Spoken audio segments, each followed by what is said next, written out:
Alors, le résultat d'apprentissage aujourd'hui était d'apprendre à utiliser les effets Warp euh, de Adobe Illustrator. C'est pas une leçon tellement longue, mais c'est juste, c'est un effet à essayer. Et ça peut avoir des utilités, ça peut aussi juste avoir de l'air weird, funky, là.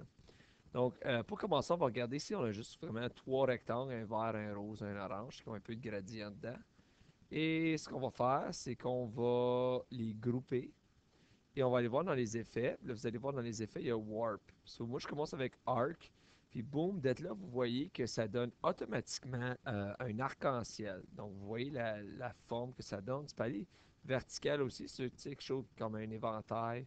Puis, tu peux contrôler comme à quel point est-ce que tu veux l'avoir, à quel point est-ce que tu veux que ton arche soit prononcée. Et comme s'il va être, si tu veux le tourner un petit peu, si tu veux aller vertical un peu plus, etc. Donc, tu peux vraiment jouer avec, mais c'est pas la seule chose. Tu as plein de différentes sortes euh, de formes que tu peux jouer avec. Drapeau, ça en est un qui est pas pire. Puis là, regarde ce que tu peux faire. Tu peux jouer un peu avec les looks. Ça donne un regard, une allure trois-dimensionnelle. Des choses comme ça. C'est pas la seule chose. Tu peux aussi le faire avec du texte. Donc, exemple, j'écris quelque chose comme. On va aller un petit peu plus gros que ça. Faire un petit zoom in. Tu sais, si j'écris quelque chose comme je suis cool, parce qu'on le sait que c'est vrai. Donc, si je vois ici, je mets ça un peu plus gros, comme, je sais pas moi, 48. Voilà. Je pense quelque chose de même avec mon L. Hmm, bizarre. Voilà. Là, ça marche. Je sais pas ce qui est arrivé là.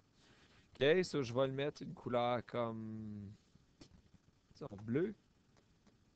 Je le mets ici et quand je vais dans mes effets, Warp, Arc, vous allez voir que ça le fait automatiquement aussi. Puis je peux même aller avec comme, tu sais, jouer un peu avec, là je peux aller à comme 0, puis jouer un petit peu comme